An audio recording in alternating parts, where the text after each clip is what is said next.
नमस्कार, मेरा नाम है रणधीर और आप सबका स्वागत है फिट्स एजुकेशन पे। आज हम देखने वाले हैं फंडामेंटल राइट्स मौलिक अधिकार का सेकंड पार्ट। जो बचे हुए अधिकार थे उसको देखेंगे यहाँ पे। साथ ही साथ अगर आपने अभी तक पार्ट 1 नहीं देखा है तो पहले जाकर उसको देखें, उसके बाद इसको देखें, अदरवाइज़ आपको समझ में नहीं आएगा, क्योंकि उसमें मैंने बेसिक्स बताए हैं कि कैसे प्रश्न बनते हैं, किस तरीके से आपको प्रश्न एनटीपीसी ग्रुप डी में पूछे जाएंगे, प्रीवियस ईयर में कैसे प्रश्न आए थे, वो सारा कुछ मैंने बताया है।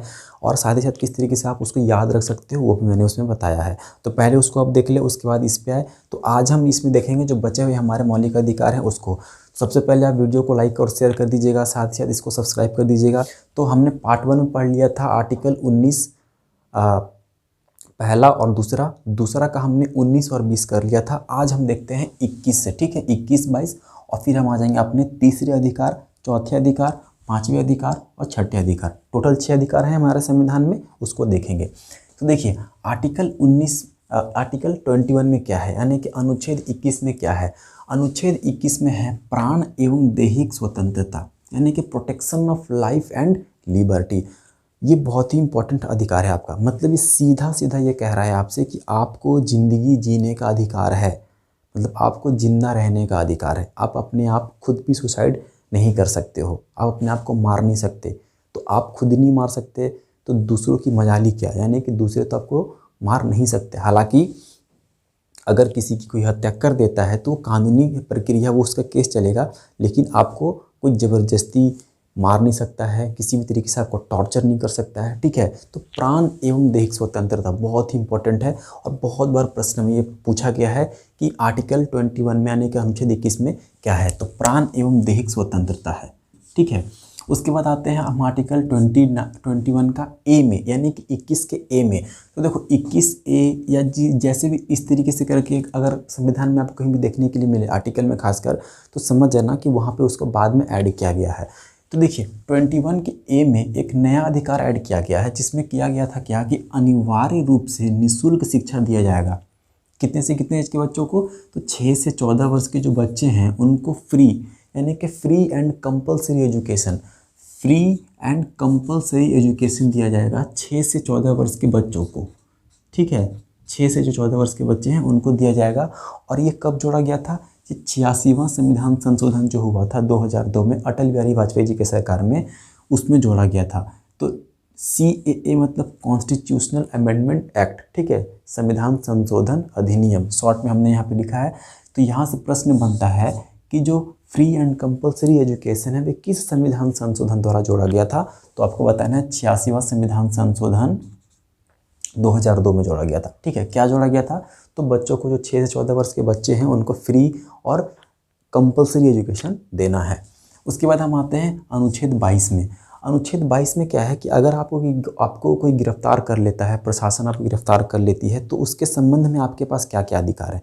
तो वही है यहाँ पे आर्टिकल 22 में कि गिरफ्तारी के संबंध में संरक्षण। आपको 3 तरीके के संरक्षण मिलते हैं, 3 तरीके के अधिकार मिलते हैं आर्टिकल 22 में। पहला क्या है भाई, कारण पूछने का अधिकार। सबसे पहले तो आप कारण पूछ सकते हो कि आप मुझे किस लिए गिरफ्तार करने आए, पहला अधिकार आपका यह है। दूसरा है कि 24 घंटे के अंदर आपको जो मजिस्ट्रेट है उसके सामने पेश किया जाएगा, ठीक है, यानी कि कोर्ट में पेश किया जाएगा। इसमें आने जाने का जो टाइम है उसको हटा के, कि मान लो ट्रैफिक है, कहीं पे आप जाम में फंस गए हो, तो वो समय काउंट नहीं किया जाएगा। उसके अलावे आपको 24 घंटे के अंदर मजिस्ट्रेट के सामने पेश करना होगा, प्रशासन को, पुलिस को। उसके बाद तीसरा है आपका कि मनपसंद कानूनी सलाह लेने का अधिकार। आप अपने मनपसंद के जो वकील है वो कर सकते हो, कानूनी सलाह ले सकते हो। अब हम आते हैं तीसरे अधिकार में, जो है शोषण के विरुद्ध अधिकार, जिसका वर्णन आर्टिकल 23 और 24 में है, यानी कि अनुच्छेद 23 और 24 में है।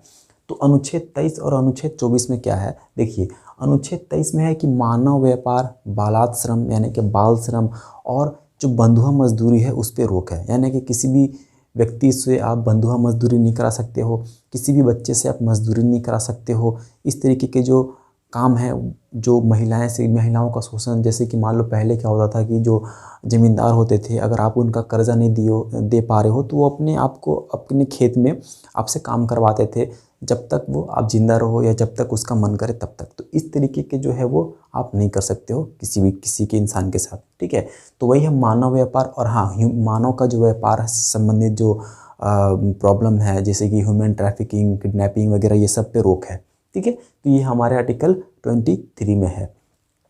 अनुच्छेद 24 में है कि 14 वर्ष से कम आयु वाले बच्चे को फैक्ट्री में या कारखानों में काम करने पर रोक है, क्योंकि 14 वर्ष से कम एज के बच्चों को तो हमें फ्री एंड कंपलसरी एजुकेशन देना है, तो हम कैसे किसी को उनको काम करने के लिए भेज सकते हैं। तो इसलिए 14 वर्ष से कम आयु के जो बच्चे हैं उनको हम कारखाने में और कहीं भी फैक्ट्री वगैरह में, खासकर जहाँ पे फैक्ट्री में जहाँ पे बम वगैरह बनते हैं ना, पटाखे बनते हैं, वहाँ पे अधिकतर बच्चों को लगाया जाता है काम पे। तो उस तरीके से जो फैक्ट्रीज़ हैं वहाँ पे इनको आप काम पे नहीं लगा सकते हैं, वरना आप पे खिलाफ कानूनी कार्रवाई की जाएगी। 14 वर्ष से कम एज के जो बच्चे हैं उनको।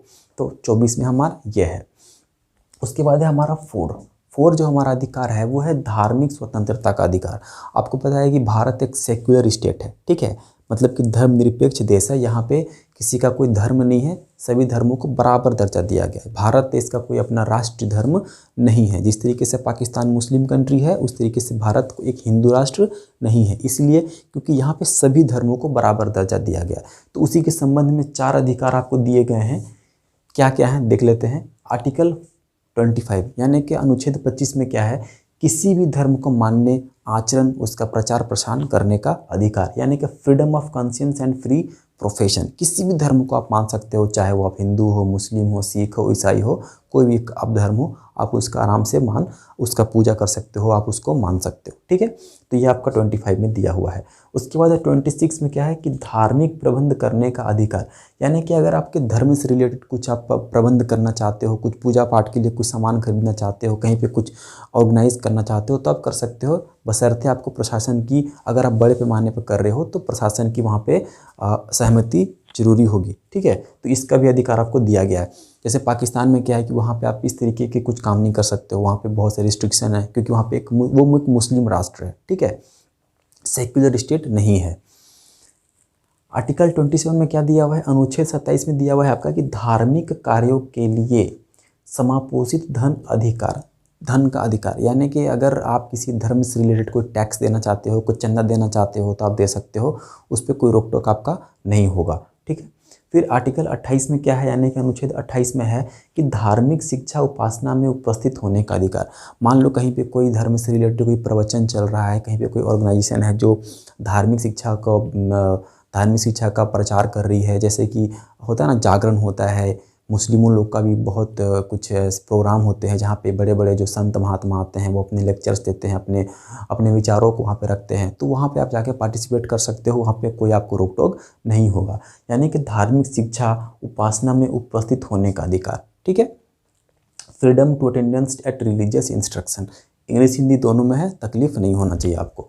अब आते हैं आर्टिकल, हमारा जो 5वां अधिकार है वो है सांस्कृतिक एवं शिक्षा संबंधी अधिकार। ये बेसिकली जो है, ये हमारे जो अल्पसंख्यक हैं ना उनके लिए है, ठीक है। जो अल्पसंख्यक हैं ये उनके लिए है, या ध्यान दीजिएगा, प्रश्न बनता है कि कौन सा अधिकार अल्पसंख्यकों के लिए है। तो हमारा जो 5वां है वो है सांस्कृतिक एवं शिक्षा संबंधी अधिकार। इसमें क्या है देख लेते हैं। देखिए, अनुच्छेद 29 और अनुच्छेद 30 2 आर्टिकल इसमें है। दोनों में क्या है, तो पहले 29 में देख लेते हैं। 29 है अल्पसंख्यकों के हितों का संरक्षण। अल्पसंख्यक मतलब यहाँ पे है माइनॉरिटी, मतलब यहाँ पे भारत में अगर मैं बात करूँ तो यहाँ पे माइनॉरिटी कौन है, सिख है, ईसाई है, मुस्लिम है, ठीक है, मतलब जिसकी जनसंख्या कम होती है अदर कास्ट के, अदर जाति के मुकाबले, उसको हम माइनॉरिटी कहते हैं। जैसे पाकिस्तान में हिंदू माइनॉरिटी में है, क्योंकि हम मुस्लिम जनसंख्या अधिक है, हिंदू जनसंख्या कम है, तो वहाँ पे माइनॉरिटी हो जाएंगे हिंदू। तो उनके हितों का संरक्षण करना है, मतलब उनके कल्चर का, उनकी भाषा का उनको कोई तकलीफ़ नहीं होना चाहिए। इसी संबंध में उनको बहुत सारे छूट दिए जाते हैं, आपको पता होगा, ठीक है। तो इसलिए उनके हितों का संरक्षण की बात आर्टिकल 29 में की गई है। उसके बाद है आर्टिकल 30 यानी कि अनुच्छेद 30। अनुच्छेद 30 में है कि अल्पसंख्यकों को शिक्षा संबंधी अधिकार दिया गया है, यानी कि अगर कोई अल्पसंख्यक अपनी सभ्यता को, अपनी भाषा को, अपनी कल्चर को बचाने के लिए कोई एजुकेशनल इंस्टीट्यूट खोलना चाहता है तो वो खोल सकता है, ठीक है, वो प्रबंध करना चाहता है तो कर सकता है। तो उसी के संबंध में ये है कि अल्पसंख्यकों को शिक्षा संबंधी अधिकार है, यानी कि right to establish and administer educational institution, ठीक।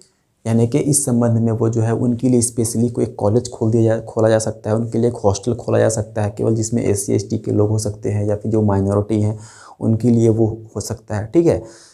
अब हम आते हैं आर्टिकल 6 में, जो कि हमारा अंतिम है, वो है संवैधानिक उपचारों का अधिकार। ये है हमारा आर्टिकल 32। इसमें बहुत ही इंपॉर्टेंट है, यहाँ से प्रश्न काफ़ी बनता है। सबसे पहले ये है कि संवैधानिक उपचारों का अधिकार आखिर है क्या।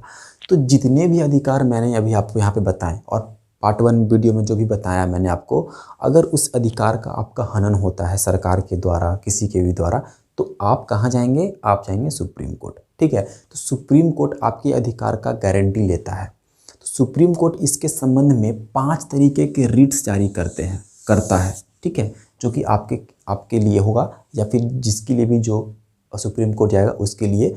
तो पहला प्रश्न आपका यहाँ से क्या बनता है कि अनुच्छेद 32 को बी.आर. अम्बेडकर ने क्या बोला था। तो बी.आर. अम्बेडकर ने अनुच्छेद 32 को भारतीय संविधान की आत्मा बोला है। ये मैंने पहले वाले वीडियो में भी क्लियर किया हुआ है। यानी कि बी.आर. अम्बेडकर ने अनुच्छेद 32 को सोल ऑफ इंडियन कॉन्स्टिट्यूशन बोला है, भारतीय संविधान की आत्मा। Very very important. अनुच्छेद 32 में क्या है कि अधिकारों का हनन होने पर सर्वोच्च न्यायालय जाने का अधिकार। ठीक, सर्वोच्च न्यायालय अब अगर आप जाइएगा तो 5 प्रकार के जो है रिट जारी करते हैं, जिसको हम कहते हैं रिट्स। ठीक है, रिट्स जारी करता है। वो 5 प्रकार के रिट्स कौन कौन से हैं। तो पहला है बंदी प्रत्यक्षीकरण, जिसको हम कहते हैं हैबिस कॉर्पस। दूसरा है परमादेश, जिसको हम कहते हैं मैंडमस। तीसरा है प्रतिषेध, जिसको हम कहते हैं प्रोहिबिशन। और चौथा है उत्प्रेषण, जिसको हम कहते हैं सर्स्योररी। पांचवा है अधिकार परीक्षा लेख, जिसको हम कहते हैं क्यू वारंटो। इसका डिफिनेशन अलग से आपको पढ़ने की आवश्यकता नहीं है, क्योंकि एनटीपीसी ग्रुप डी में कब कब ये जारी किया जाता है ये आपसे नहीं पूछेगा। ये यूपीएससी और स्टेट पीएससी के जो एग्जाम्स होते हैं वहाँ पे पूछे जाते हैं। फिर भी अगर आपको पढ़ना है तो आप पॉलिटी की एम लक्ष्मीकांत की बुक है वहाँ पे, या फिर आप पढ़ सकते हो कोई अच्छी सी बुक से, वहाँ पे आपको ये दिया होगा। ठीक है, लूसेंट में भी आपको देखने के लिए मिल जाएगा। एक चीज़ और आपको ध्यान देना है कि सुप्रीम कोर्ट जो है वो रिट जो है वो आर्टिकल 32 के अनुसार जारी करेगी। यानी कि अनुच्छेद 32 आर्टिकल 32 के अनुसार ये जो है वो 5 तरीके की रिट जारी करेगी। ठीक है, अनुच्छेद 32 के तहत। लेकिन अगर हाई कोर्ट की मैं बात करूं, जो राज्य में होता है, वो किस आर्टिकल के तहत इन रिट्स को जारी करेगा, तो आपको बताना है 226, यानी कि भारतीय संविधान में हमारा अनुच्छेद 226 जो है वो हमारे राज्य के जो उच्च न्यायालय हैं वो जारी करेंगे। ठीक है, तो 2 तरीके के प्रश्न यहाँ से पूछेगा आपसे कि सर्वोच्च न्यायालय किस आर्टिकल के तहत रिट्स जारी करेगा, अनुच्छेद 32। फिर आपसे पूछेगा कि उच्च न्यायालय यानी कि जो हाई कोर्ट होते हैं राज्यों में, वो किस आर्टिकल के तहत जारी करेंगे, तो 226 प्रश्न बनाया वहाँ से, प्रीवियस ईयर क्वेश्चन है इसलिए मैंने उसको वहाँ पे लिखा है, इसको आप याद कर लीजिएगा। अब हम आते हैं आर्टिकल 33, आर्टिकल 34 और आर्टिकल 35 के पास। ये क्या है, क्योंकि हमने पढ़ा था कि 12 से 35 में हमारे अधिकार दिए गए हैं, लेकिन हमने यहाँ पे आपको बताया 14 से 32। तो इधर के 2 और इधर के 3, तो ये 2 तो मैंने डिस्कस कर दिया है पार्ट 1 में। अब ये जो लास्ट के 3 बचे हुए हैं वो क्या है, उसको हम यहाँ पे अभी देख लेते हैं। तो देखिए अनुच्छेद 33 में क्या है कि संसद, सेना, सशस्त्र बल, खुफिया विभाग के सैनिकों के अधिकारों को सीमित किया गया है। यानी कि जो इस सेक्टर में जो लोग काम कर रहे हैं, सेना में हैं, कोई खुफिया विभाग में, उनके अधिकारों को सीमित किया गया है। यानी कि जैसा अधिकार हम आम नागरिकों को दिया गया है वैसा अधिकार इनको नहीं मिला हुआ है। मतलब मिला हुआ है लेकिन कुछ रिस्ट्रिक्शंस हैं उसमें, देश के हित में है, क्योंकि अगर वो अपने अधिकार का उपयोग करेंगे तो वो देश के सुरक्षा और जो संप्रभुता है उनके खिलाफ हो सकता है, इसलिए उनकी जो अधिकार है उनको कुछ सीमित किया गया है। उसके बाद अनुच्छेद 34 में क्या है, संसद द्वारा अगर किसी क्षेत्र में मार्शल लॉ लागू होता है तो उस क्षेत्र के लोगों को कुछ मौलिक अधिकार रोक दिए जाते हैं। यानी कि मान लो किसी एक पर्टिकुलर जगह पे मार्शल लॉ यानी कि सेना का जो कुछ देर के लिए शासन चलता है वहाँ पे, अगर वो लगा हुआ है तो वहाँ के जो लोग हैं उनके कुछ अधिकार को कुछ समय के लिए रोक दिया जाता है। ठीक है, जैसे कि आफ्सपा एक लगा हुआ था अरुणाचल प्रदेश में, जम्मू कश्मीर में arm force special power act. तो उसमें क्या होता है कि वहाँ के जो लोग होते हैं, मतलब सेना को कुछ स्पेशल पावर मिल जाती है, किसी के घर में वो घुस सकते हैं, छापामारी कर सकते हैं, किसी को उठा के पूछताछ कर सकते हैं। ये इस तरीके के अधिकार उनको मिल जाते हैं और लोगों के अधिकार सीमित हो जाते हैं, या हम कह सकते हैं कि कुछ समय के लिए ख़त्म हो जाते हैं।